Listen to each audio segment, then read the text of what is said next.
দেখেন এর জ্যান্ত খয়রা বলে, জ্যান্ত খয়রা।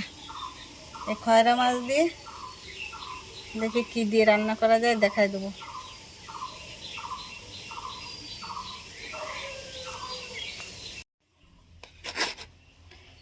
এই মাছ কেটে ধুয়ে নিয়ে আসছি।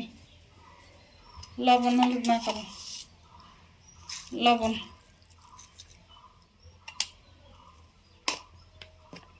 হলুদ।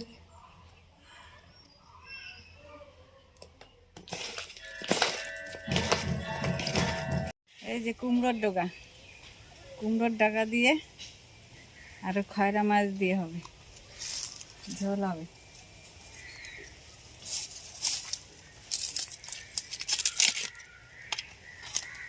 এই যে কুমড়োর ডগার সাথে আমি দুটো ঝিঙেও নিয়ে নিয়েছি আর একটা আলু, 4-5টা কাঁচা লঙ্কা, 5টা কাঁচা লঙ্কা। কড়াই চাপিয়ে দিয়েছি, গরম হচ্ছে। আমি দুটো জিরে ভেজে নেব অল্প করে। কড়াই গরম হয়ে গেছে, তেল দেবো।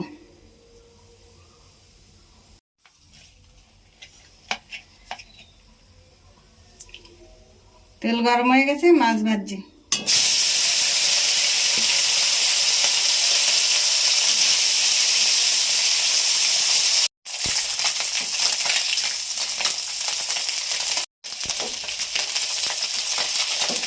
মাছ ভাজা হয়ে গেছে, তুলে নিচ্ছি।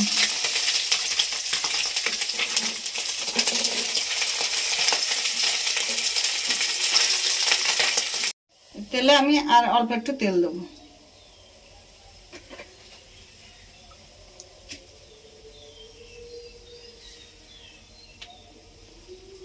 তেলে দেবো এই আদা বাটাটুকু,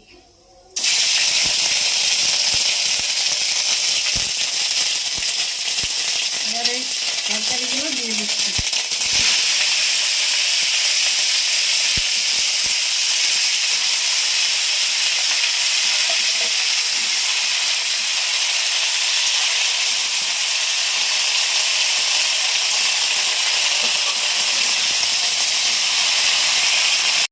এবার দেবো লবণ,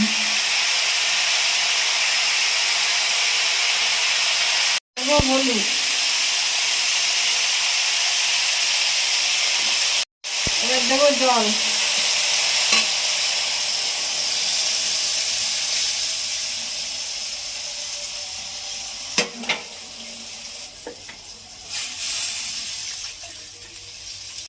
মাছগুলো দিয়ে দিচ্ছি।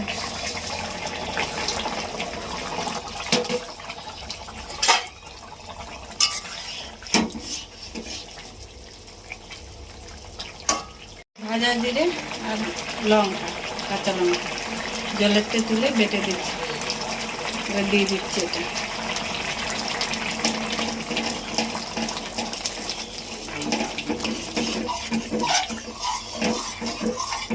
হয়ে গেছে, নামিয়ে দেবো।